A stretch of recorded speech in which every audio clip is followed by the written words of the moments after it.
Okay, I've got 8:30 on my phone, so let's go ahead and get started. Welcome to the Best Tutorial Track. I'm Lee Lacey from SOAR Technology. I'm a member of the tutorial board, and I'm the chair of the Best Tutorial Committee. And I'm assisted by the lovely and talented Dr. Ramona Shires back in the back from Aptima Corporation. She's going to be helping me hand out some feedback forms. We really covet your feedback so that we can improve the tutorial sessions each year. We've got 33 tutorials today, and the 3 in this session today were selected as the best tutorials that we have at ITSEC this year, and they're competing for the best tutorial prize. A few reminders that I was asked to give you as a courtesy to our presenters. Please turn off or silence your cell phones and do not record video during the sessions. Each tutorial is going to have 80 minutes for the presentation, followed by 10 minutes for Q&A if they don't integrate that into the presentation itself. So please hold your questions until the end. If you need to leave the presentation before it's over, please use the doors in the back. No flash photography or video recording, but feel free to take non-obtrusive photos during the session as well as share on social media. As a reminder, you are eligible to obtain CEU credits for all the paper presentations and tutorials this year, so please ensure that you were scanned when you entered the room if you didn't do that already. For folks just entering, there's several seats up here, including the front row, if you want to be up front and visible. Please consider attending the ITSEC Fellows presentation. That's going to be today at 4 in room 330 ABCD, and Dr. Wink Bennett will be presenting. We've got 45 minutes between the second and third tutorials, so lunch will be tight. If you have an exhibitor badge, you can eat on the show floor. Otherwise, there are several food vendors they're going to have in the second floor lobby, and there's some quick service options in the various hotels. So the first of the 3 tutorials we have this morning is by Say Schatz, titled Navigating the Generative AI Revolution. Say serves as the Executive Director of the Partnership for Peace Consortium, and from 2015 to 2022, she was the Director of the Advanced Distributed Learning Initiative. Before joining the civil service, she worked as an applied human systems scientist in both business and academia. She has formerly held an assistant professorship with the University of Central Florida's Institute for Simulation and Training, and she was an instructor in the UCF Digital Media Department. Please join me in welcoming Say Schatz.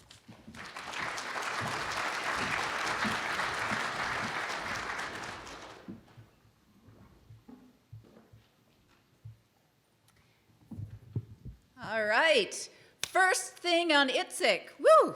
Thank you all for coming this morning, getting up early, getting your badges in time, and showing up here. So we really appreciate it. And today we are going to talk about navigating the generative AI revolution. And when I say we, I really mean me, because my 2 co-authors couldn't join us here in person. But they would be delighted to chat with you about artificial intelligence, the future of the world under AI, training, education, and all sorts of things. So please feel free to reach out to them. All right, so let's get started. Today we're going to talk about 4 things, starting with explain like I'm 5, what the heck is AI? Secondly, what does AI tell us about who we are as people? How do we judge it? How do we think about it? What kind of change can we expect to see from AI rippling across the world? And then finally, of course, what's in it for me? Like, what does this mean for me, for my business, for the work and the world that I live in? And if you are looking for a deep dive on large language models or foundation models, this is not the place for you. What we're going to do is a broad look at artificial intelligence, and particularly generative AI, and think about how it will impact across work, life, and society. So let's get into it. I like to start at the beginning with explain like I'm 5, because I feel like there's a little bit of an emperor's new clothes situation here, where everyone is expected to be an expert about AI, and if you're not an expert about AI right now, then you better pretend like you're an expert and you know everything about it. So let's start at the beginning. What is artificial intelligence? It's a very broad class of software that simulates human cognition capabilities. So it could be things like searching, so Google search, representing knowledge like playing Jeopardy, perception, language, and of course, learning. So one kind of artificial intelligence is machine learning. There are different kinds of AI.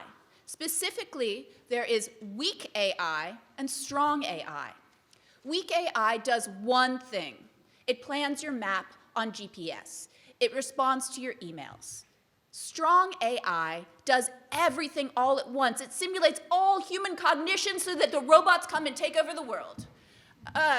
Or not, but it doesn't exist yet. And so this is the notion of artificial general intelligence, or maybe the singularity, when artificial intelligence becomes so smart that it just starts endlessly improving itself, exponentially, into the future.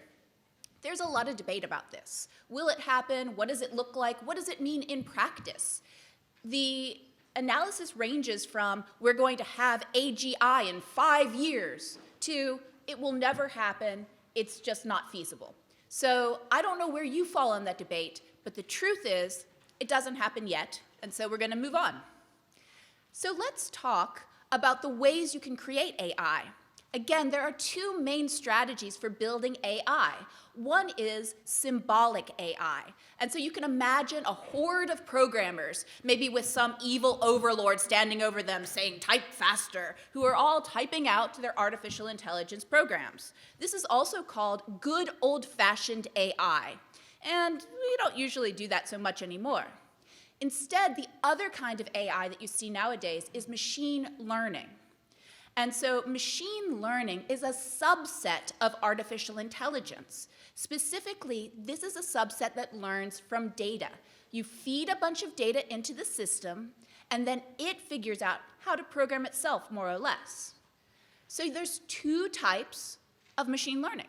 The first is shallow machine learning, where you feed the data into the system, and it figures out the patterns. This kind of machine learning requires a lot of engineering support, a lot of human intervention. So you can kind of think of it like maybe a really fancy spreadsheet where engineers go in and they figure out what are the things that are most important. They really carefully take care of all the different pieces. They structure the data carefully. About 20 years ago, there was an invention called deep learning, and it's really taken off in about the last 10 to 15 years. And this is where you feed a bunch of data into the computer multiple times. You have multiple layers, and it allows you to say to the computer, I don't know what the features of this data are, I don't know what the spreadsheet looks like, you figure it out. And so that is what we're all excited about today, deep learning. Deep learning is a subset of machine learning that allows us to find and exploit patterns in complex, unstructured data. What do I mean by complex, unstructured data?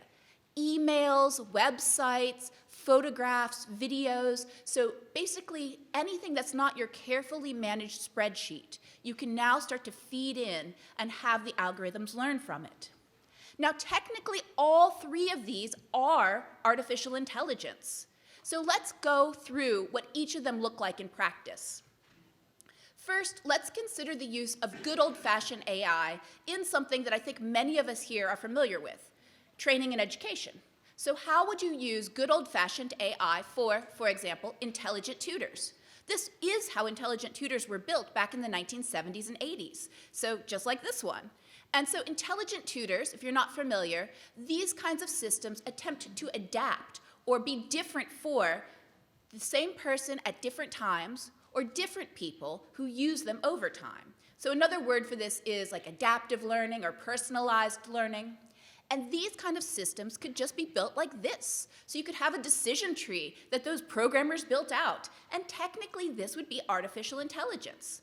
Now, okay, I know what you're thinking. Before you walk out of the room, I understand this is not the kind of AI that you came here for a tutorial about. But the thing is, there's this funny theorem called Tesler's theorem that says what we consider AI is whatever hasn't been done yet. And so technically speaking, these old decision trees are still AI. But okay, I know that's not what you're here for. So let's talk about machine learning. So whenever you hear the term machine learning, just think uses data. So machine learning is all about finding and using patterns from data.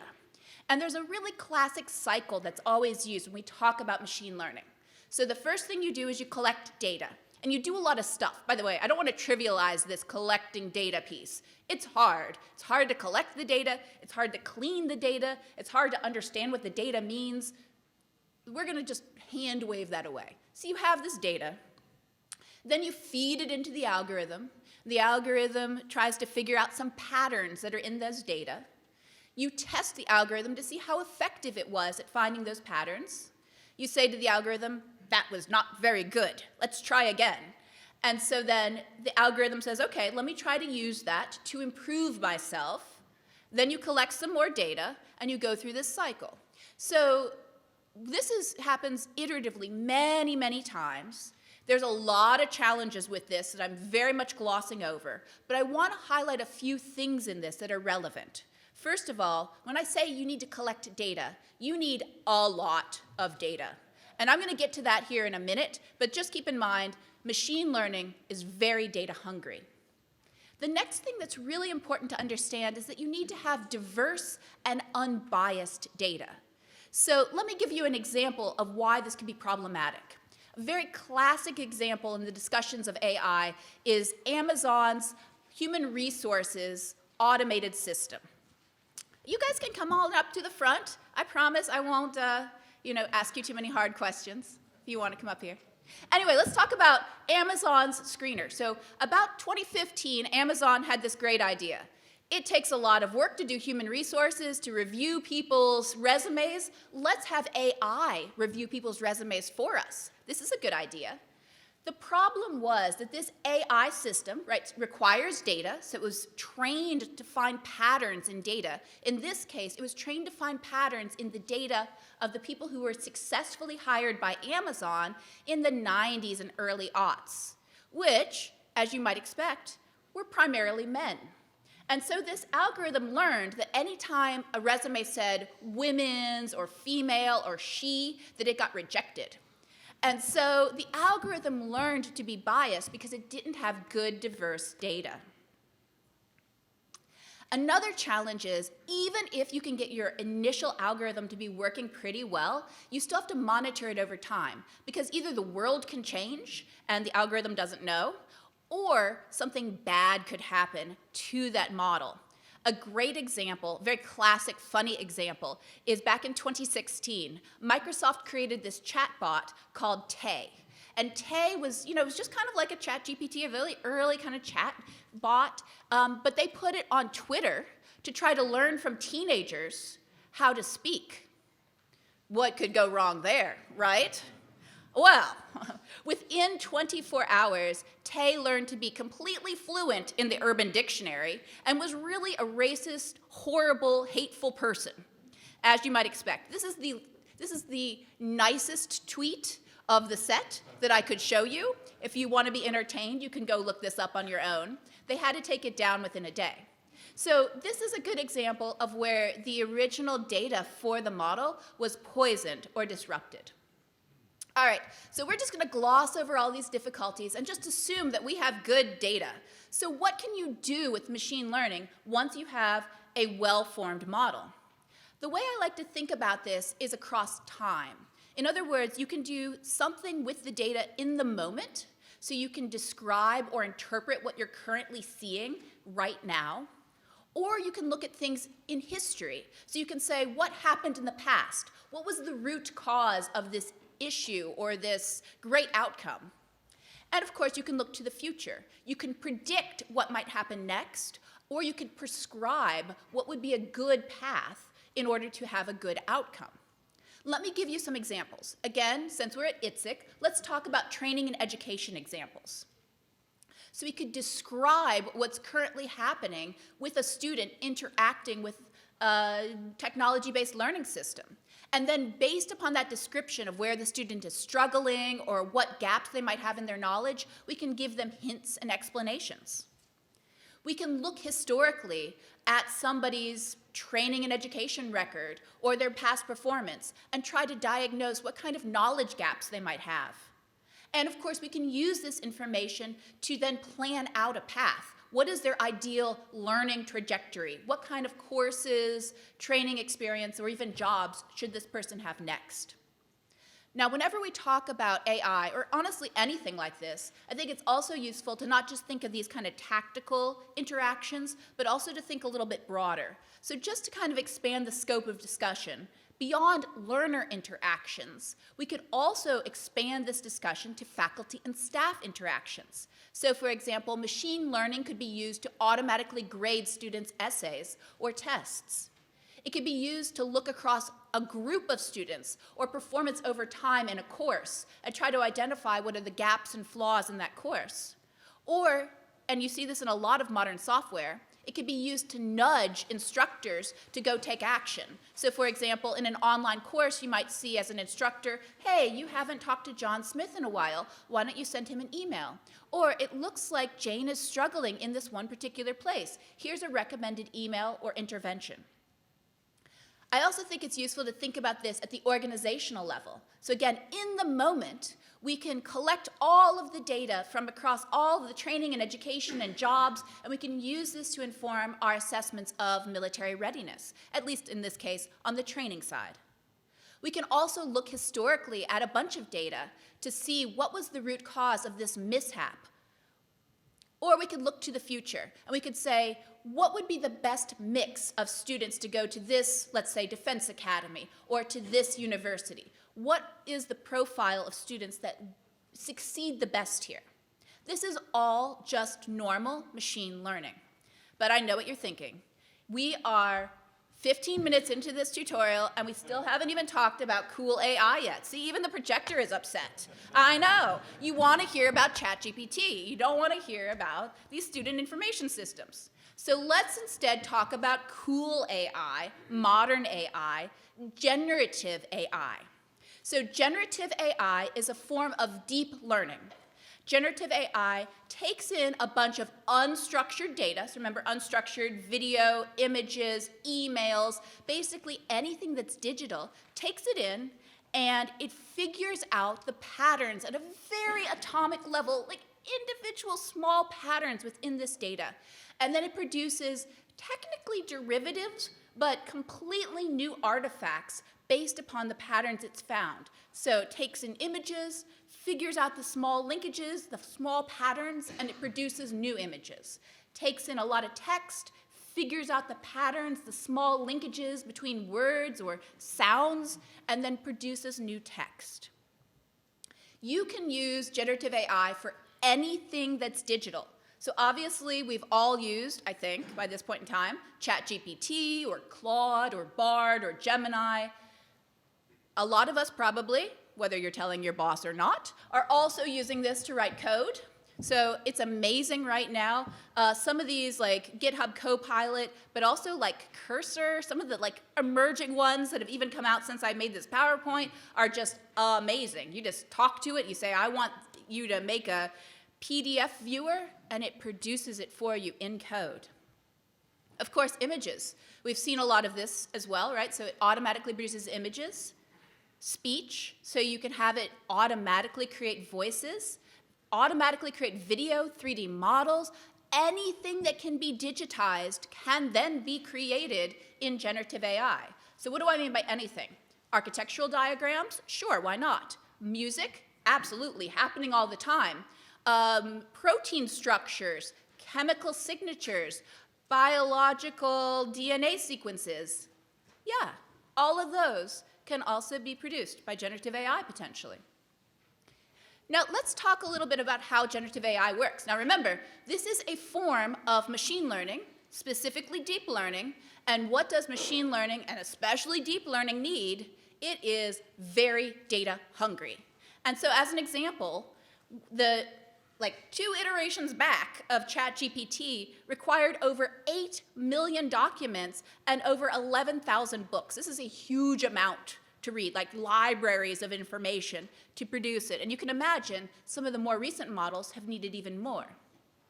Now that said, However much quantity of data we have, there is a plateau of diminishing returns. At least that's what we're currently seeing. Who knows what the future will look like? And so one of the things that you can sometimes compensate for is quantity, but one of the things you can never compensate for is quality. So in addition to having a lot of data, we also need to have high quality data. If this is sounding a little bit confusing, let me give you an analogy to help explain this. If we think of AI, particularly generative AI, as an engine, then we need to have enough fuel, enough gasoline or diesel or whatever we're feeding into it. We need to have enough fuel for it to run. And it needs to be high enough quality fuel that it doesn't sputter and run out. But in addition to that, we also need to have the engine itself be tuned to be effective. In other words, the model itself needs to be designed effectively. Now, this is not surprising, but to be more concrete, what I'm really talking about is that we need to have good parameters. They're sort of like the internal knobs and switches that make the model work. And we'll get to this a little bit more in detail, but basically think of them as all of the many, many mathematical relationships that define how one little piece of data within this model connects to another little piece of data within this model. So for large language models, you could think of it as, what is the likelihood that the word bitter will follow the word sweet, or vice versa, or that sweet will follow the word candy, or that sweet will follow the word the. So you can imagine so many different parameters. But we're not just talking about probabilistic one word follows the next.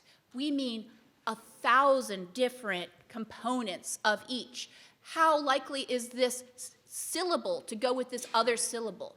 How likely is it for this syllable to rhyme with or start with the same letter as? Or so many different things across different contexts and so on.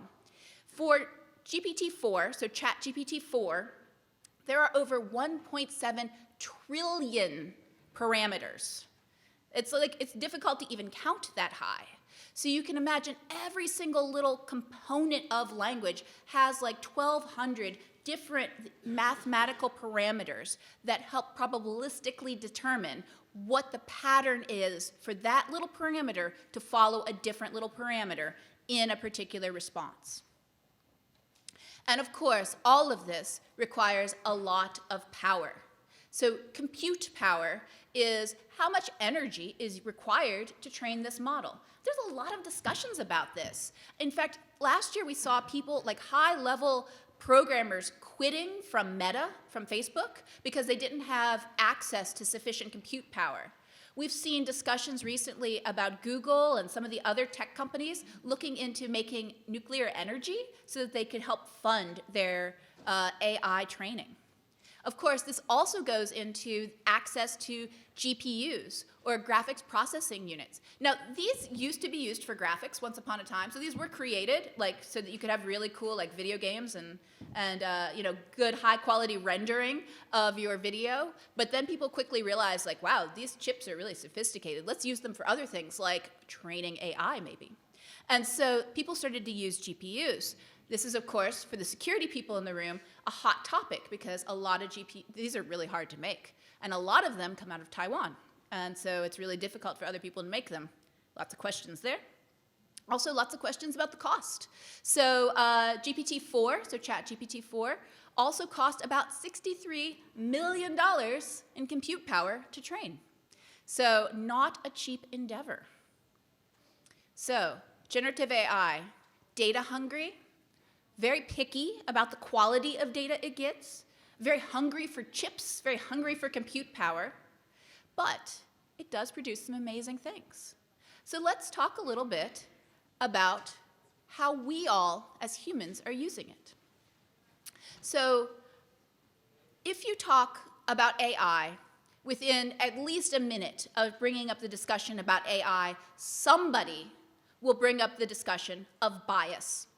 And rightly so, right? Because we live in an unequal world, and the last thing we need is for new technologies to be introducing more inequality into the world. So let's go back to the models that we talked about, right? So how do you get bias in your AI models?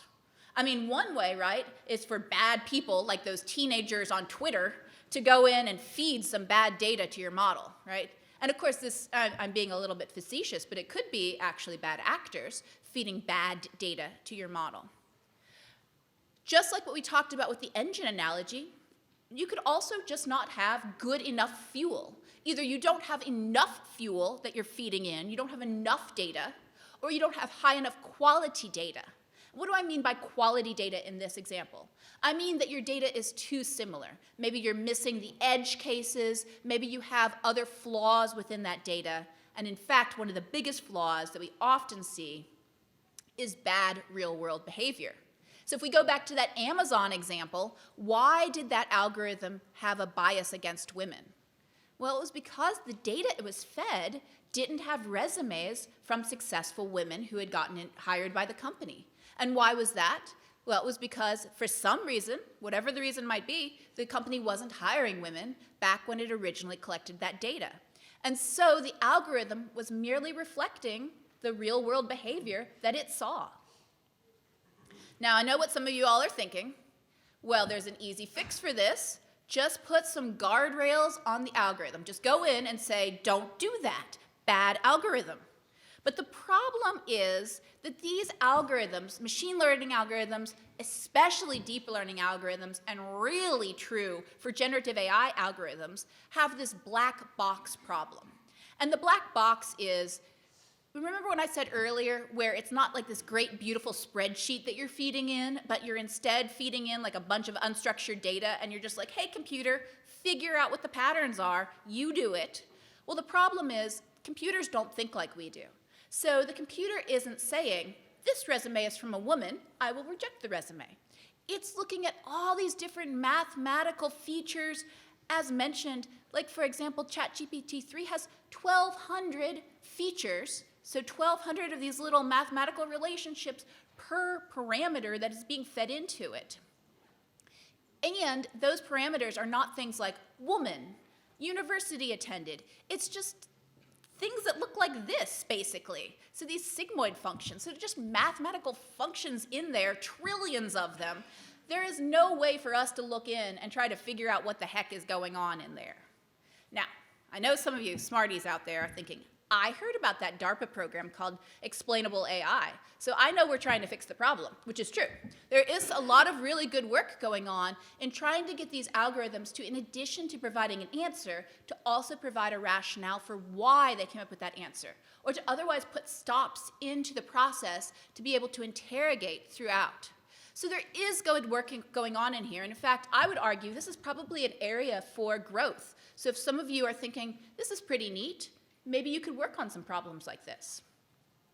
But we still have some challenges. So even if we start to be able to see where the algorithm is making its assumptions or where these flaws are, what do we do about it? Even if we can diagnose the problem, what is the solution?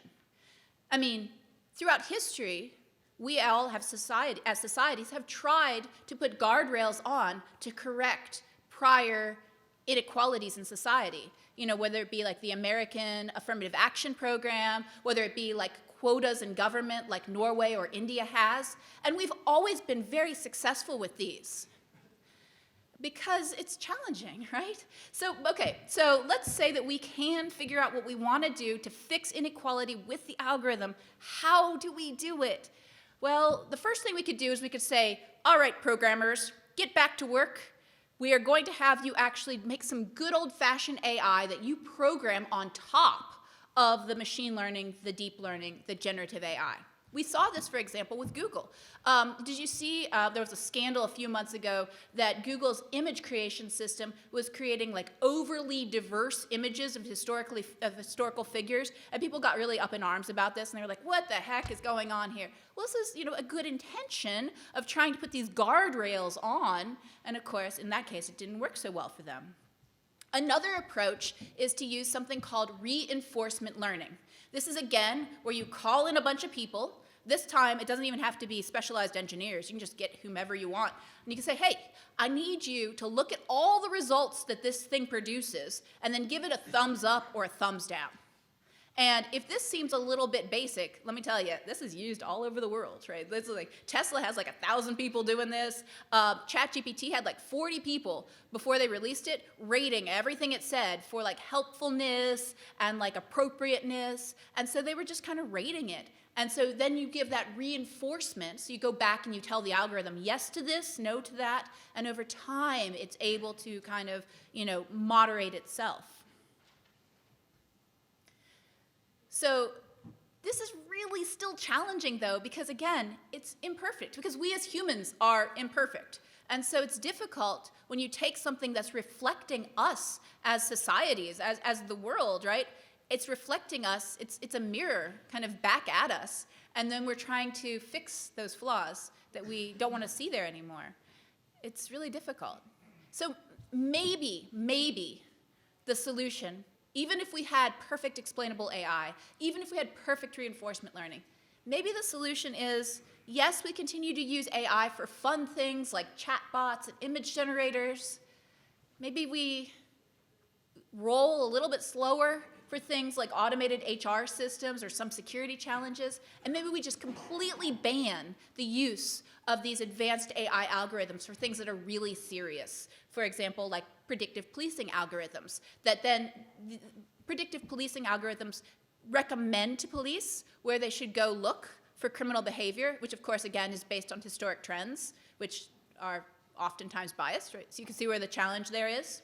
So if you think that what I just said was extreme, you have not clearly read the EU AI Act, because that is exactly what the EU AI Act does. This is passed, by the way. This is being enacted right now. The EU AI Act completely bans, you may not use AI for any kind of social scoring system or other kind of behavioral or socioeconomic system. So you might have heard, for example, of China's very famous social credit score system that uses AI to, for example, analyze your behavior and kind of give you a credit score, but a social credit score that allows you to do things like use trains, travel outside of the country. Can't do that in any kind of EU system. Predictive policing algorithms, right out. Cannot use them for any kind of criminal prediction. Biometric, remote biometric, right, where people are, again, you see this in some Chinese cities, where people can be scanned for facial recognition or other kinds of associations to determine if they're part of a minority group, for example. That kind of biometric ID, right out. And in fact, there's a whole category of high-risk AI that you might be surprised about.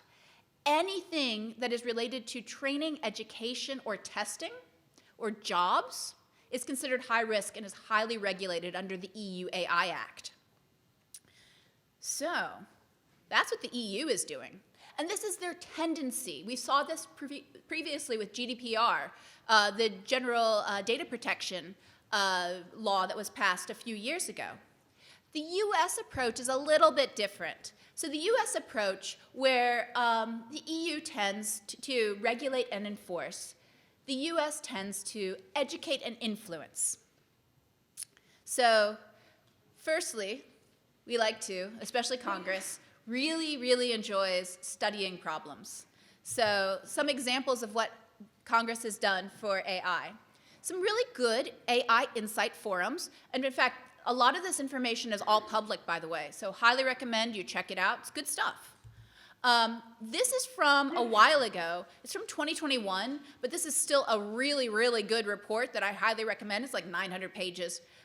You can just drop this into like Notebook LM, for example, and then you can use that to read this because it's really long, but it's still good. And so this report talks a lot about how the government has a long way to go before it's AI ready, and if the current trend lines aren't altered, the US military will lose its military technical superiority. Now you can determine whether or not you think this is still true. It's from 2021, but it's still good stuff. There's also a bajillion Congressional Research Service reports out there on things like data privacy, artificial intelligence, national security and AI, and so on. Again, these are all open to the public, so I highly recommend you grab them all, stick them into something like Notebook LM, and use them for your own work. You can also follow what Congress is doing on AI legislation. Here's a good tracker if you're interested. The punchline, though, is that Congress has introduced a lot of AI-related bills, but has not really passed them. So there's some really interesting ones out there, and for the most part, these aren't passed, except sort of for this last one. But please put an asterisk on that, and I'm going to come back to that in a second. So it was passed, but it was passed a little bit surreptitiously. This is very cool, though. So I highly recommend you check this out, ai.gov. They have a lot of useful resources for the US government in what we're doing on regulating or monitoring artificial intelligence across the US. And keep in mind, what I just said there was AI, not machine learning, not generative AI, AI. So broadly, remember that big circle, so AI very broadly is being regulated by this, not just generative AI. Generative AI is not the whole world, even though we're quite excited about it right now. Here are a couple other resources for congressional tracking. Again, manage your expectations, because there's not been a lot done in Congress besides these kinds of studies, but nonetheless useful to consider. Now, there was something done last year, which is the president issued an executive order on safe, secure, and trustworthy AI. And this actually does a few things. It's really quite interesting. So recommend you check it out. Mainly what it does is it says some things about how we as a nation should approach AI. You know, look for fairness, look for safety, those sorts of things that I think we all agree to. But then what it does specifically is it starts to assign out tasks to the different federal agencies like Department of Commerce, Department of Defense, National Institute of Standards and Technology, and is like, hey, you do this, and you do this, and some of those things actually are quite impactful for all of you. So if you're a technology person in here, if you're creating generative AI models, you have some reporting requirements, for example, to the Commerce Department. Now, what do those look like in practice? Not clear from the executive order, because these were tasks that were handed out to the different federal agencies, so you have to look at that federal agency and to see how they've enacted it. Also, there was no funding attached to this, so as like a lot of things inside the DC Beltway, this was a direction without funding, and so it's been a challenge for the different departments to figure out how they want to enact it. In other words, there's quite a bit of diversity out there in how this is being enacted. One of the bright spots is from NIST, the National Institute for Standards and Technology, and they've been doing some great work on the AI risk framework and other materials. So again, all of that's open to everyone. You don't have to be a US citizen, and there's great stuff there. Of course, as a new administration comes in, it's possible that this may be repealed or changed. So there's a lot of volatility right now about what's going to actually happen, and none of us know. That all said, there is one big exception to everything I just said. Remember I said that that one law did get passed, but it has a little bit of an asterisk next to it? The asterisk is that Congress does pass laws, a lot of laws, about AI that are all nested into the National Defense Authorization Act. So if you look at the NDAA, this is the one from 2 years ago, you'll just search for it, you'll see there is a lot of assignment of direction related to AI. And if any of you here are vendors or you work with the Department of Defense in the US, you then are subject to following these as well. So all sorts of direction. This is the last year one, right? So all sorts of direction on what has to be done. So don't worry about trying to read that. What you need to do is go get all those NDAAs, again, stick them into a tool like Notebook LM, search for them, figure out how that applies to you. The punchline to this, though, is that there is a lot of confusion in the regulation on the US side. So if you're in Europe, you have some very strict laws that you need to follow, and if you don't follow those laws, you will definitely get massive fines, at least if we can look to GDPR. If you're in the US, it's a patchwork. Some of the states have laws. There's some things that different departments have laws for. If you get funding from the National Science Foundation or the Department of Defense, you might have some laws you need to follow or some policies. So it's a little bit confusing right now. And there's a lot of opportunity to help people, businesses, navigate this. So let's talk a little bit beyond just ourselves here, beyond just laws or algorithms, and talk to the impacts that these different algorithms might have. Whenever there is a thing, an innovation, there's always that thing itself, like the combustion engine, right? When an engine, the combustion engine was first invented, right, there was the thing itself.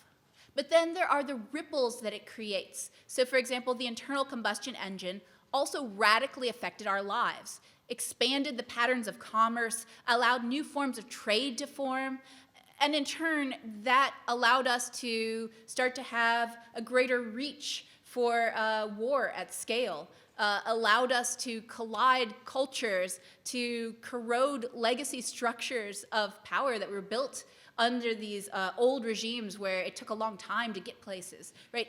It changed the story of the separation between places in space. It had a huge impact, not just in the immediate sense, not even just in a secondary sense, but really radically changing our societies, our narratives about ourselves as humans, our ability to explore, our horizons of what we consider near to us, and many other facets of life. My point with this story is to say, whenever we think about something, we need to think about it not just in a narrow sense, but in this broader sense. And with that broad kind of perspective in mind, let me ask you a few questions. And we're about a half an hour, 40 minutes into this talk, so I think it's time for you guys to actually shout out some answers here so we can make sure we're all involved here. So, let's start with an easy one. What is intelligence? How do you define intelligence? All right, who's going to be brave? Awareness. Okay, thank you. Anything else? Yeah, just shout it out. Solving problems. Solving problems, very good. What else do we got? Retrievable data. Sorry? Retrievable data. Oh, I see a programmer here. Software developer. So, okay, so you can retrieve things. In humans, we call that memory. I guess in computers we do too. What do we? Prediction, right? We could kind of predict the future, right? What did you say, moral? Ethics and morals. Oh, it's interesting. So to be intelligent, you have to have ethics and morals. This is a good question. Oh, I think we're going to have a nice debate here. Oh, extrapolation into new situations. I like this. This is really good. Perspective. All right, so let me ask you another question here. This is not a trick question. This is just a real question. So if we think about intelligence kind of as a spectrum, do we think stones, like literal rocks on the ground, are intelligent? Probably not. How about ants? Would you say ants, not your aunt, but like the little bugs that climb around, do you think they are intelligent? One of them, no. Most of them, yes. Oh, lots of them together, maybe. Okay. How about no? So we say no. So yes is no. Huh? Trees are intelligent. They're responsive to their environment. Trees might be intelligent. Yeah, they have the Symbiotic. They act with other right. organisms. How about monkeys? Would you say monkeys are intelligent? Maybe. Maybe. All right. So the question, of course, all comes into: is artificial intelligence actually intelligent? One of the ways that we can think about this a little bit is this famous experiment called the Chinese room experiment by John Searle. And he said, now imagine that there is this fellow. I mean, he must be really lonely and sad. He is locked into a room with a giant book that says, whenever you receive a note written in Chinese that says this, you, hapless fellow in this room who does not speak Chinese, needs to reply with this message instead. And so the little guy in the room, every time he gets a note from one of the Chinese speakers outside of the room, he takes the note, can't read it, looks in his book and says, okay, when I get this, I reply with this, and he hands back the response.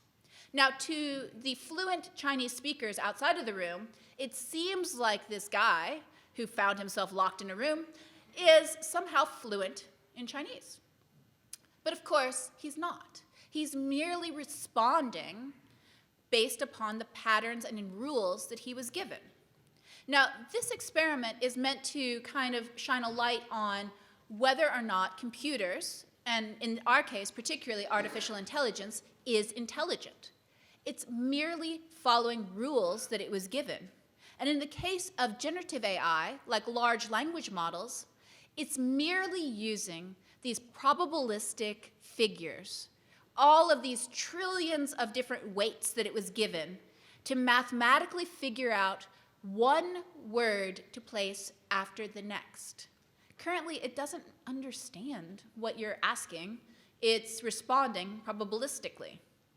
Now, there's actually a really interesting question here that I think we should be asking about our perception of intelligence, because things like ChatGPT or Bard or Gemini or whatever your favorite is, right? They feel intelligent sometimes, right? Like you ask it a question or you ask it for advice and it responds sometimes with empathy, or at least it seems like it has that. Sometimes with the sense of planning or problem solving, or referencing its data effectively. But it's just doing this mathematically. It's interesting that we can replicate intelligence just using probabilities when we have enough data to pull from. But I digress. The point here is that it's all just a series, a very, very, very massive series of weighted functions and probabilities built around libraries of human-authored texts that it's pulled from. So I don't know if it's intelligent or not, but what I do know is that was probably not the right question to ask, because at some point it doesn't really matter if AI fits within our narrow definition of intelligence. I mean, we're making up the definition. We can change it if we want to, right? And maybe it's just a continuum. Maybe it doesn't even matter. What I think maybe matters a little bit more is a different question. How can we augment the intelligence we have with AI? And in particular, how intelligent, how effective can people plus programs become? So this is the notion of augmented intelligence. That's actually like the capital letter term. And it contrasts to our old way of thinking about expertise, intelligence, and capability. So previously, you might say that somebody is an expert or somebody is highly capable, cognitively speaking, if they have deep expertise in one area.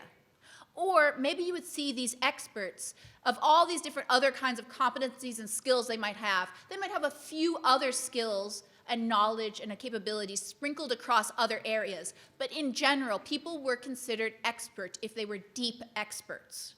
But nowadays, with all the technology tools we have, from Wikipedia and YouTube to, of course, generative AI tools that we have today, so many of these different competencies that once used to be required by an individual can now be offloaded to these cognitive tools that we have instead. And so then that begs the question, do we still need the same kind of deep expertise to have somebody who's truly capable?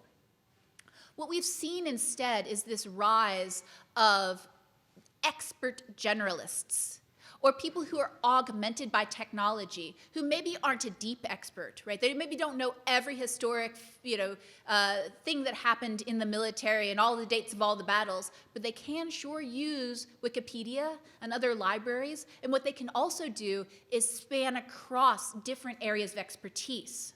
They're able to adapt to new situations, use new technologies as they come about, and connect the dots broadly across a system of systems. This is what we can hope to see through augmented intelligence. Again, the idea of combining humans with artificial intelligence to make us all better together. And in fact, there's been some really amazing work, too, about not just an individual human being augmented with AI, but human-human AI teams. So think about this. Multiple people working together, maybe even with like neuro-sensing technologies, so that you can instantly collaborate, and having your AI teammates integrated into this. If that sounds like sci-fi, let me tell you, it's already being done in research labs across the globe. So this kind of augmented intelligence of individuals and teams is probably what we're going to see in the future. And it's really interesting. There's actually been quite a bit of work on expert generalists done for many years. Philip Tetlock did some really interesting work, and he popularized this phrase to describe expert generalists, so these people who are really good at boundary spanning and adaptability, not necessarily people who are using AI tools, although that's certainly an option and it certainly elevates expert generalists, but Tetlock was just looking at people who are like that versus people who are narrow experts. He called the narrow experts hedgehogs and the broad boundary spanning experts foxes. And he used this funny quote from like ancient Greece: "The fox knows many things, but the hedgehog one great thing." And what that means is that these expert generalists who are boundary spanners and who are adaptable, they don't hold on to any one idea, one theory too strongly. In fact, they look for counterfactuals. They run around and they try to find different angles. They try to get outside of their own discipline and see what other disciplines are thinking. Meanwhile, narrow experts, not all narrow experts, but people who fit this one particular archetype, tend to try to figure out how all the things they're seeing in the world fit within their grand theory that's built from their foundation of deep expertise. And what Tetlock found through empirical experimentation was these expert generalists are much better able to adapt and to perform in our complex world. And so I suspect we're going to see more and more of this, particularly aided by technology.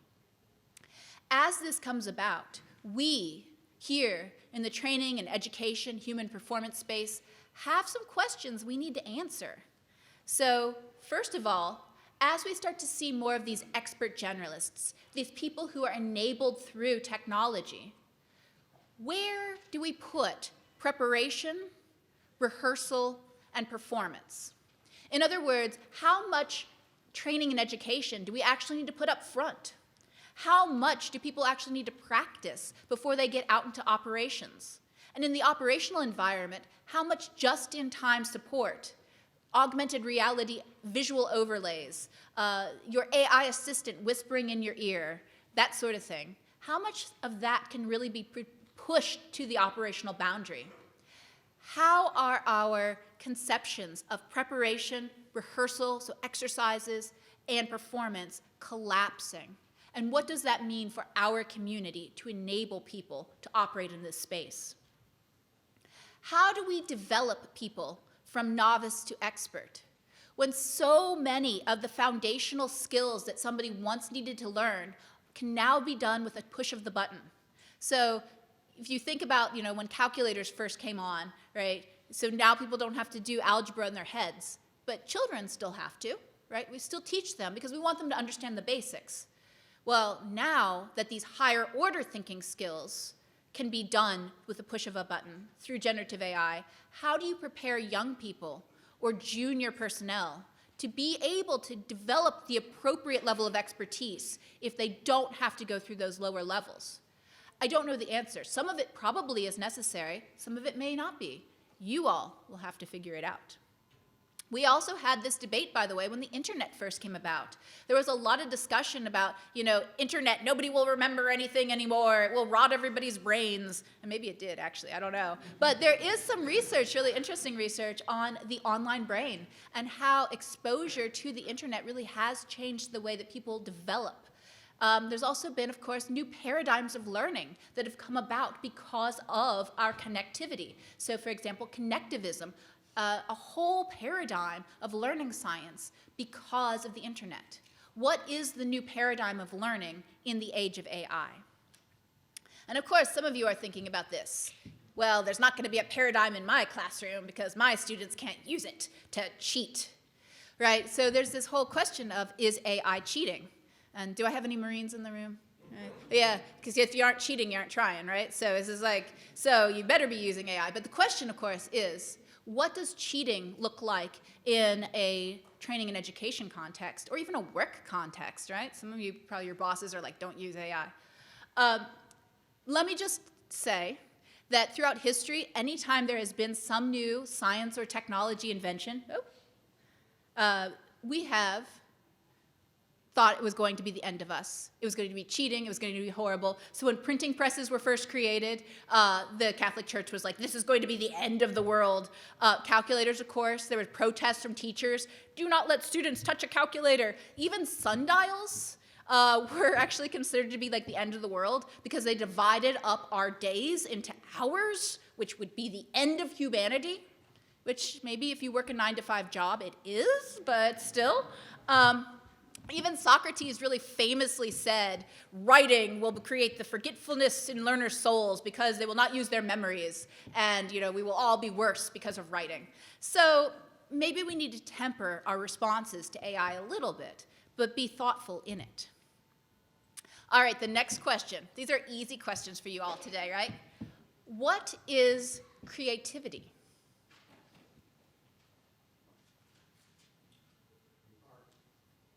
Art. What else? What else you got? What is creativity? Solving problems. Novelty. Imagination.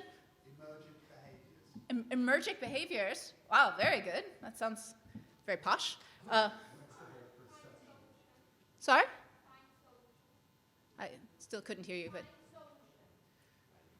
but finding solutions. Yes, very good. Sorry, it's just a very long room here. Connecting ideas. Ooh, I like this too. Yeah. Synthesis.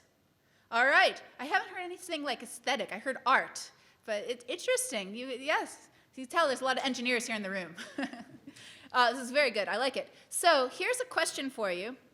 So generative AI is, by I think all of these definitions that you just threw out, creative. I mean, it literally creates things.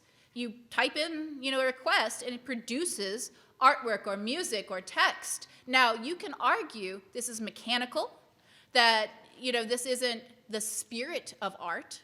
I don't know. One of the questions I sometimes ask people is, how would you feel if generative AI produces a greeting card for you?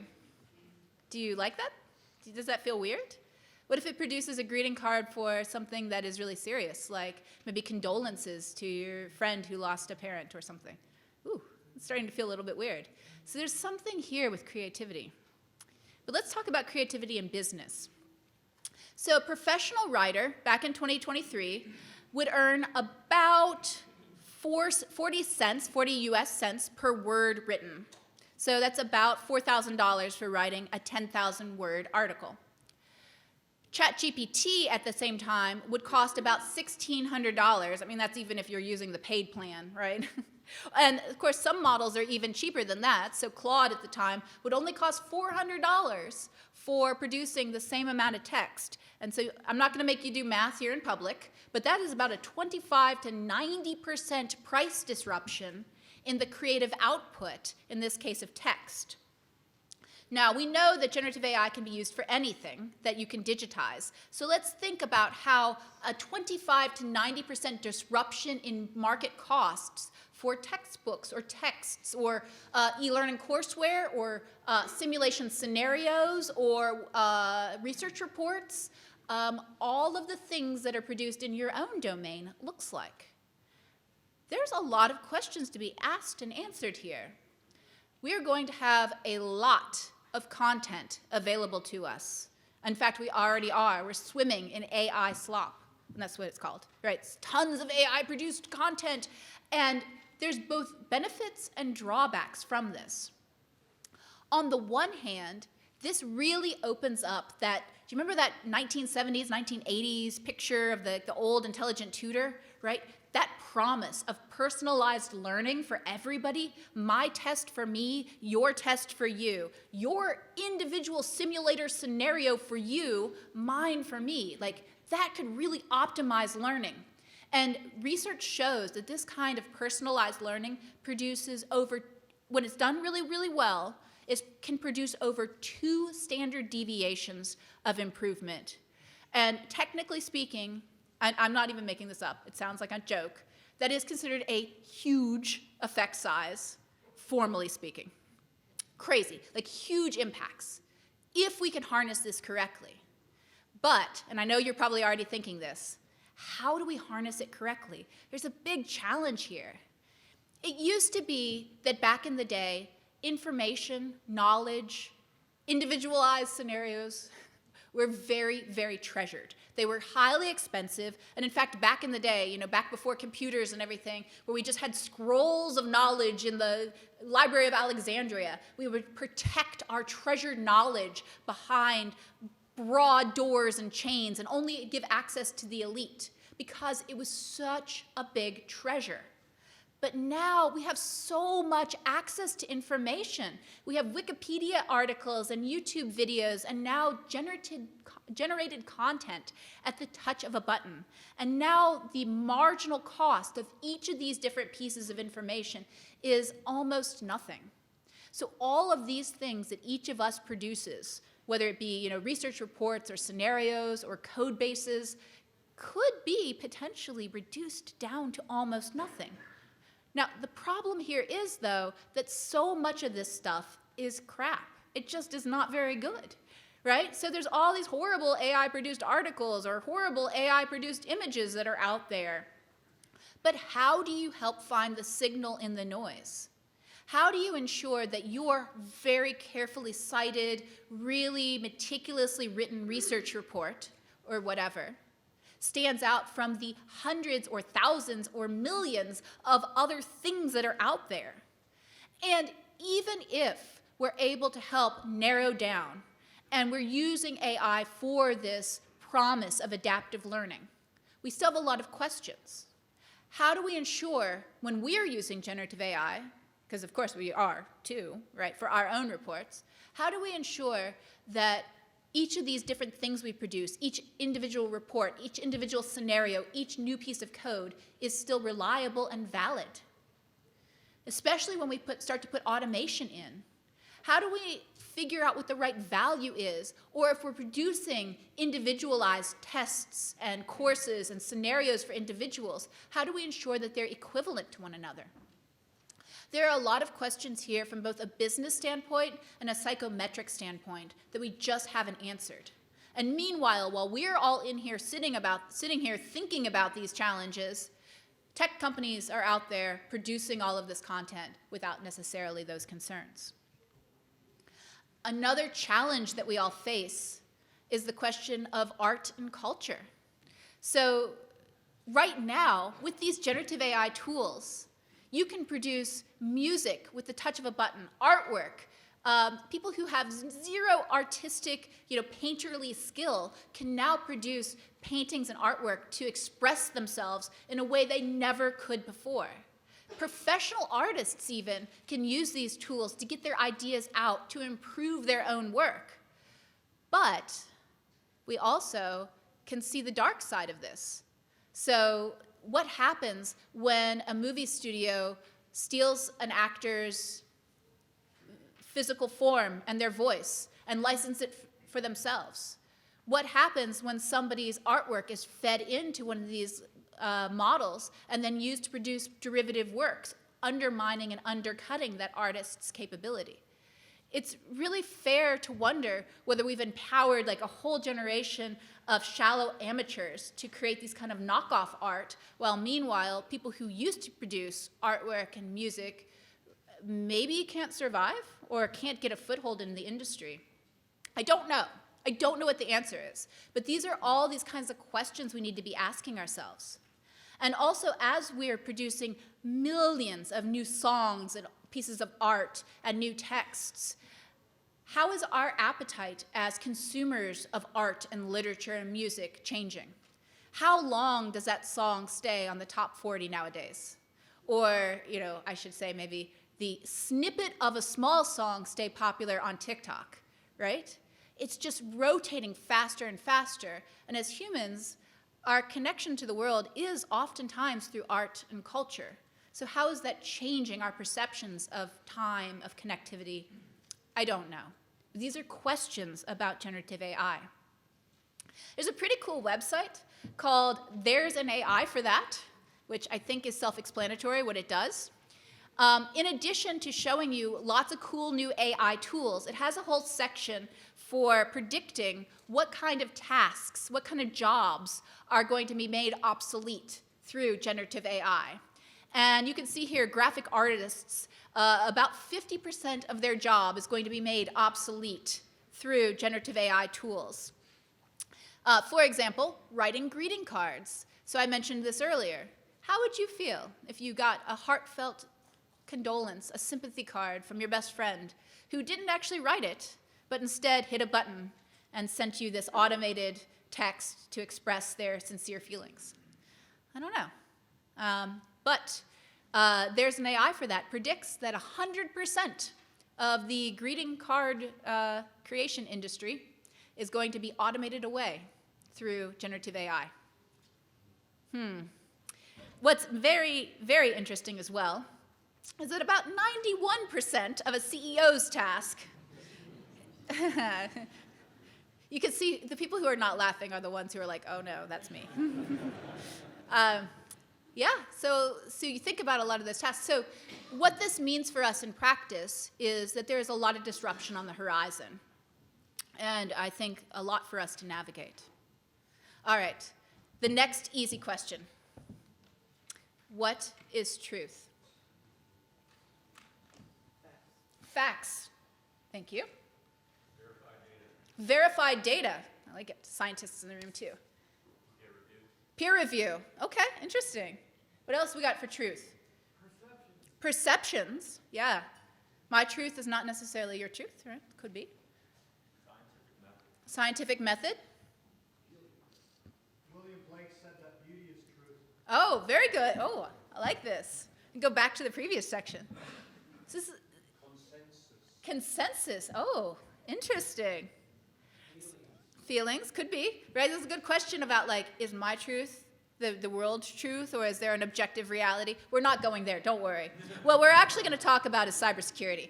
So the question is, when we are online or in any kind of digital environment, how do we find truth? Or, more relevant for our discussion, in these environments, how is AI manipulating what is considered or what seems to be the truth? And in fact, generative AI is really fueling a lot of disinformation, the decay of people's trust in the concept of truth, and also facilitating a lot more social engineering attacks. Here are some examples. Last year, for just $400, I bet you could do this cheaper now, somebody produced a disinformation machine that automatically, in this case, fought against Russian disinformation, but it only cost $400, and I think they did it in their basement. Also, of course, we have deepfakes now of everything. Deepfake being an AI-generated false image, voice, video that seems like the real thing. In this case, voices. So, for example, you might have seen in the news recently, Scarlett Johansson was really upset about OpenAI stealing her voice, although, of course, it wasn't her voice, but they took that off the market. So questions about, who does she own her own voice? I mean, she's out there in interviews. We can copy it. Of course, you could also clone your CEO's voice. So this happened last year that somebody cloned a bank manager's voice and was able to get away with $35 million.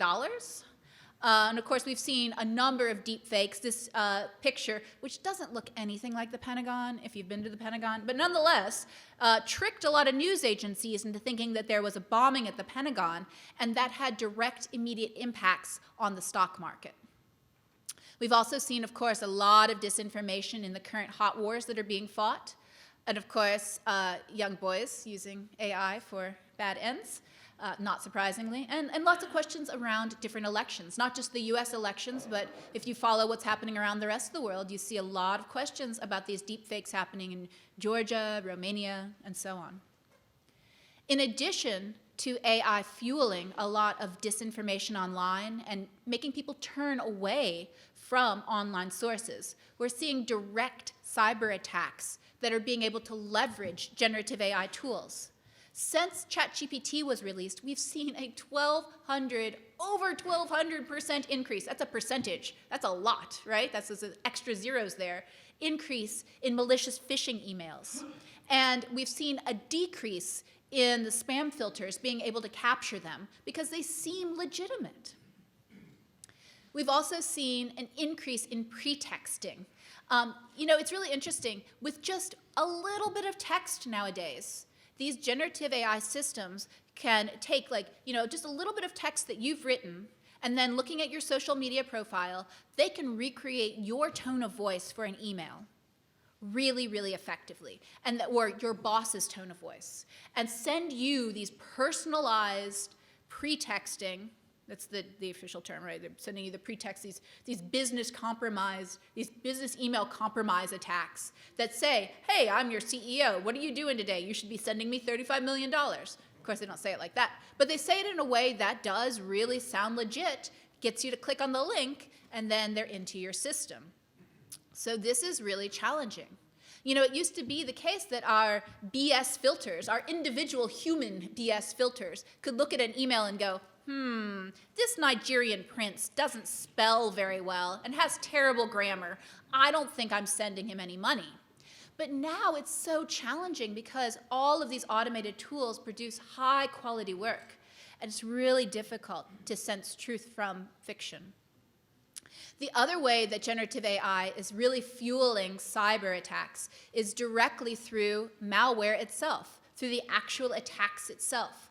Whether it be the direct malware or something called side channel attacks, which I'll explain here in a minute, or bots, or going back to the very beginning, poisoning data that's being used. So, for example, malware can really work a lot better now that people can use generative AI, right? So not only can people who are maybe not great programmers produce much better malware now because they're able to, use these tools. It used to be Worm GPT, that came up, that went away. It used to be Fraud GPT. These things, they come up and they go away, right? These black hat tools. But they're all over the place, and they kind of look like this, and they help you write code to do things like steal people's passwords. I'm not going to tell you where to go find all of these things, but they're not hard to find. They also, in addition to helping people who maybe weren't great programmers initially to get into it or write these really effective spam emails or pretexting emails, phishing emails, in addition to all of that, they help sophisticated cyber attackers be more sophisticated. So, for example, helping them to develop malware that has polymorphism. In other words, that can change so that if you have one, let's say, virus checker, that it's looking for one particular hash or one particular fingerprint, that it's changing constantly, or it's hiding within existing resources more effectively, living off the land, so to speak, or that it's otherwise automated through these AI technologies. So the bad guys are a little bit empowered by these. Of course, there are ways to use generative AI on the defensive side as well, but right now I think it's maybe a little bit biased towards the attackers. We've also seen a huge rise in the use of generative AI to support bots. So a bot is some sort of automated process on the internet. A bad bot is an evil bot that does, automated processes on the internet. So they could do things like web scraping, right? So I own a hotel. I go scrape all my competition's hotels to figure out what their costs are instantly so I can undercut them by $1. I can harvest personal data. I can do denial of services, or I could even, find different passwords on the internet and then try brute force logins or spam people. So this bad bot report shows that almost 50% of all internet traffic is bots. That's exciting. Yeah. And about 30% of that are bad bots doing this bad behavior. And you can expect it's only getting worse.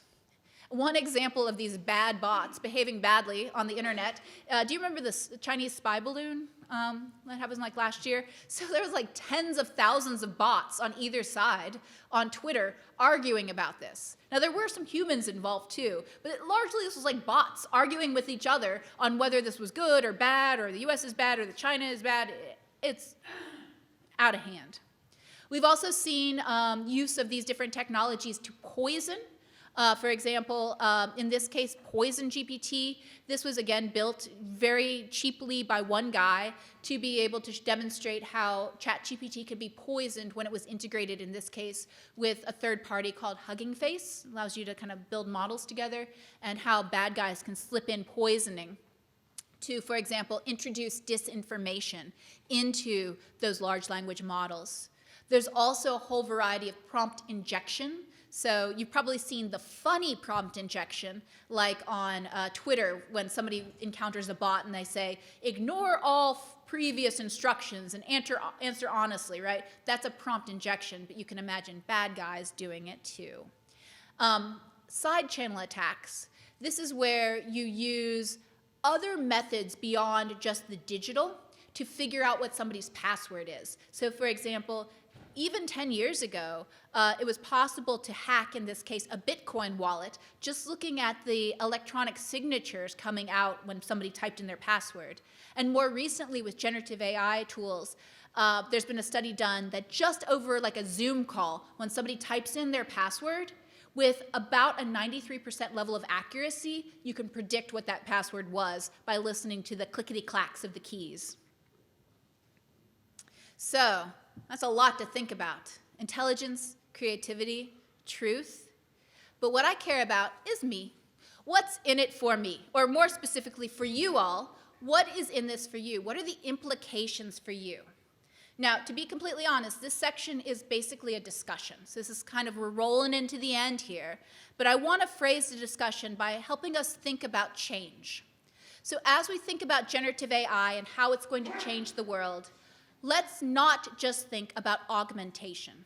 So whenever there's some new technology, some new capability out there, the first thing we all do is think about change within our own systems, right? So I don't have to write that 3-page report anymore. ChatGPT can do it for me faster. Maybe I just edit it. I have greater speed and efficiency. My business can get things done a little bit faster. I can improve the consistency with which I produce these reports by having these AI tools help me do it. In other words, short-term profit, something that always drives business everywhere, which is great. But what I want to challenge us to do in this room is to think instead not just about augmentation of our current systems, but change that actually modifies those systems itself. And also, as we think about this, the danger is that we try to just stay within our current systems, the current ways that we've done business, and just do it faster, just do it better. Meanwhile, there are these disruptive organizations thinking about new ways of doing business. So examples of this historically were like Kodak, when they refused to use digital cameras and tried to stay with the old system. Blockbuster, when they refused to imagine that it might be possible to have streaming services. Or Sears, when they refused to believe that maybe this whole internet thing wasn't just a fad. So we as business people, as government people, as academics, what are the systems that we live in that we are trying to cling onto until maybe they break or they're disrupted? And even worse, we already talked about a few of these ripples. For example, with the combustion engine, how it didn't just allow us to travel, but it changed commerce, and then it changed the world, and it changed our conceptions of space and distance. We've talked about how AI is already starting to change our thoughts about culture, about art, maybe about truth. It's redefining the paradigm.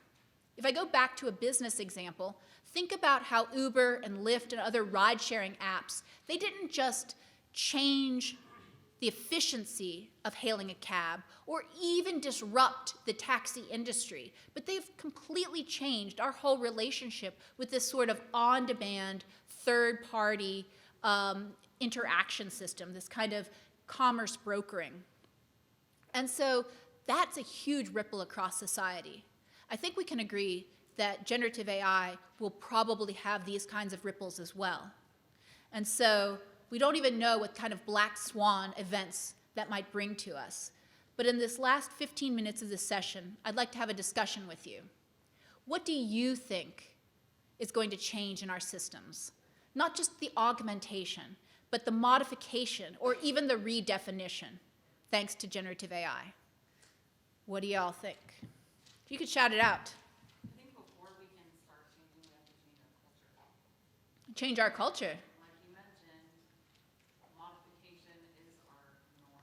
Yeah. Right? We have to change that approach to how we go after things so that we're actually looking at it from a fresh perspective. Interesting. And find ignorance for that. Yeah, exactly. Well, this is a good question. So how do you see this panning out? I see Lyft going away, I see it automated. You think so? You think that some systems like Lyft will go away if they don't augment or modify? So autonomous vehicles, so whole industries may be completely disrupted by this. If you go to there's an AI for that, you'll see like so many jobs are just. It's a big question. So one phrase I heard was that AI isn't going to replace humans, but humans using AI is going to replace humans. And I really think that's absolutely happening already in a lot of fields. Yeah, I mean, historically, we haven't really seen a reduction in the number of jobs whenever new technology is introduced, but what we do see is a massive shifting. The World Economic Forum did a report, I think they published it last year, that found something like 60% of jobs are going to require upskilling and reskilling in the next 5 years, so between now and 2030, because of all of these changes. And so it's almost every job is going to be affected. Certainly everybody in this room, right? Because everybody here is a knowledge worker of some kind. So, yeah. What else are you going to see, do you think? My fear is eventually we'll see a breaking point, because at the moment it just seems those short-term gains are just making the rich richer and inevitably make the poorer poorer. And at some point we're going to go, I've got literally nothing to lose now. And then it's pitchforks and burning torches, because they've got no jobs, they've got very little income, you're just driving the wealth creation down into the pits, and everybody else above that gets richer and richer, and eventually everybody goes, nah, eat the rich, and then it'll just break. Yeah, I mean, there's a lot of disruption across societies. A lot of the old structures of power and capability are just changed. I mean, it's like you threw it in a bag and shook it up. And so it's a good question of who's going to be winners or losers of this. Will it be stratified? Will it be more equitable? One of the problems in training and education is evaluation. You know, our tools for deciding whether our students have learned have always been weak. That's why you have AIs that pass the bar exam. Now, they're completely useless to evaluate the performance of students who are using AI. So how are we going to use AI to evaluate their performance using a human? You know, This is a great question. Do you have any ideas? it'll have to be, the teacher will have to use their expertise and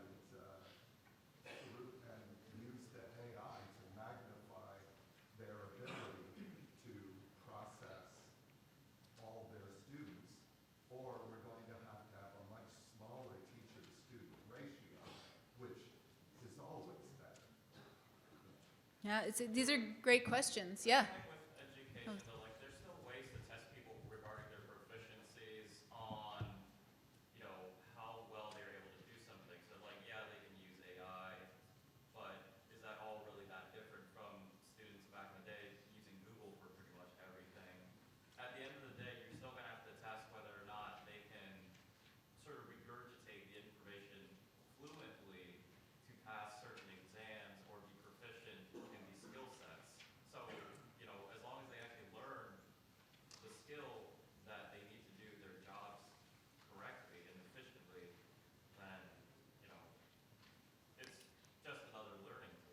So I think what you two are both getting towards, and I see you, what I think you both are getting towards is this notion that there's going to be some fundamental redefinition, not just modification, but redefinition of the training, education, and human performance space. Because what I heard you say was, at the end of the day, it doesn't really matter if they learned in the classroom. What matters is if they have the competencies to do the thing that they're supposed to do their job.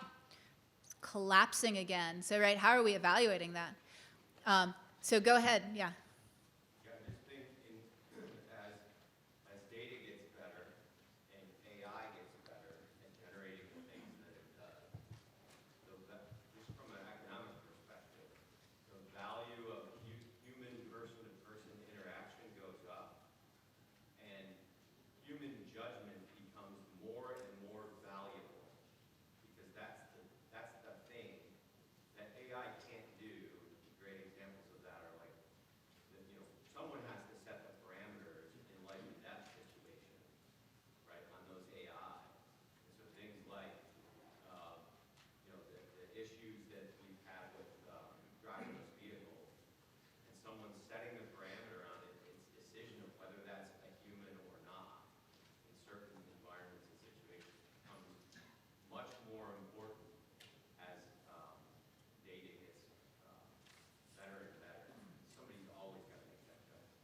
It's a good question. I'm not sure that everybody agrees with you, though, about humans needing to be in the loop. I think there are probably a lot of people who think really well-tuned AI systems might be able to make less biased, more rapid, more effective decisions. And I'm not trying to argue the point. I'm just saying that this is a big area of open consideration. And especially when we talk about within a security context, there are so many high-stakes situations that really beg the question of how much AI involvement should we have, or how much flawed human involvement should we have as well. So. Oh yeah, sorry. There's a bunch of people in the back as well, if you don't mind. Oh, and before we go on to the next one, I will say in the last 7 minutes here, 5 minutes here, this tutorial was based upon this book that we wrote. And for the folks here who are engaging in this conversation, I have a prize for you. So looking at you in the back. Yeah, you can download this for free as well, digitally. But for the people who have really engaged, I will give you a prize at the end in hard copy. So in the back there. Yeah, hi, thank you. Good morning, everybody. So I'll tell you, I think my issue is a little bit more practical, and that is as a government employee who evaluates proposals. One of my fears is that the proposals coming in are going to be ChatGPT generated, and that what I look for when I hire a company or whatever is actual expertise, not an HR person generating or a contract person generating stuff. And so I think from a practical standpoint, one of the things that I'm looking at more is to actually do video kinds of proposals, shifting that, because I don't think I can trust the written word. I've already, caught a lot of plagiarism, that's just straight plagiarism from Google or whatever, but I'm worried about the proposals. Yeah, please. To add on to what he just said, I sit on one of the subcommittees for this conference, and we evaluate abstracts that come in, and that is a constant topic of conversation in our meetings. Was this abstract generated by AI, or did someone actually write the abstract? And what is the actual concern? Because it's not really if it was AI or if it was human. It's can the people actually perform the work, or can the author, will they actually present something that's of value?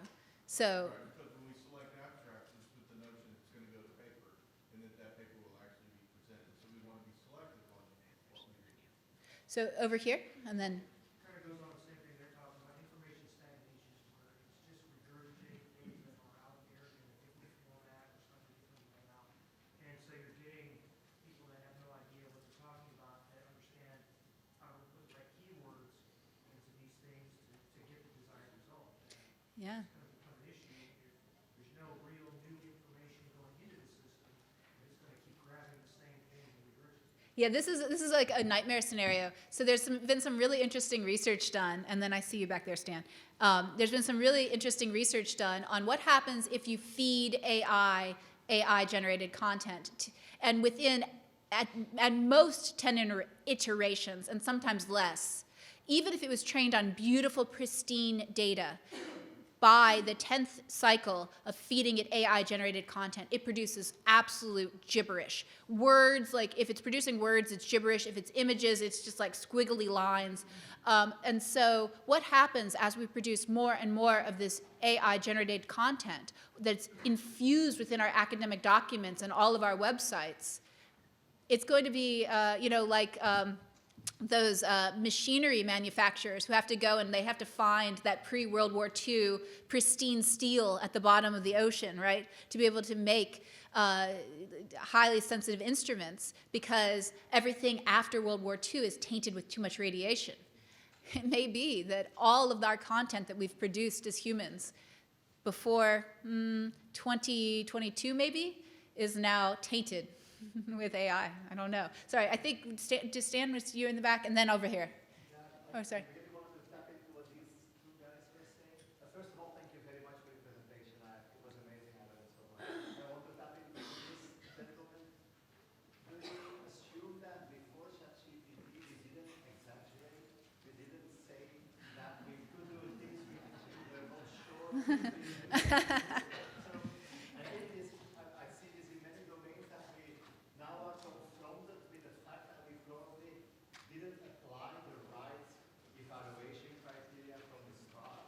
And now we get like very convincing stuff and we have to start rethinking on, what are we actually trying to measure? For example, in your case, you could argue, let them send like a small proof of concept, and that will actually show that they can do what they can do. Right. Last comment.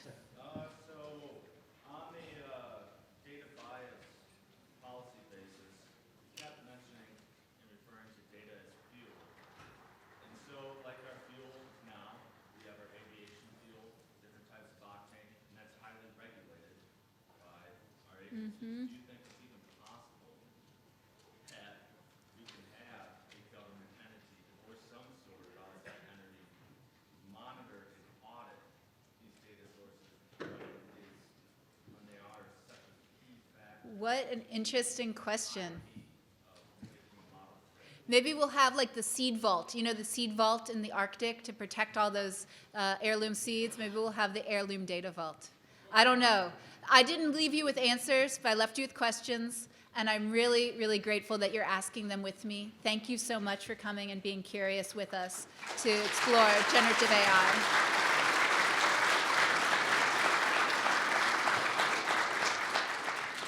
Please take the time to fill out an evaluation form. And Oh, yeah. Oh, wait. And Maxime also wants to say something real quick before you guys head out. Yeah, hello everybody. I was waiting that you will present the book to the best Oh, yeah. If you, questions, people but who had good questions, come up and get the book. yeah, But just also- small remarks that together with the Norwegian partners and DEEP program, so it was translated to the Ukrainian, that I would like to present it to the author from our side. Thank you so much. Sorry, I was standing here awkwardly. So if you speak Ukrainian, you can also get a digital copy in Ukrainian. Thank you all very much.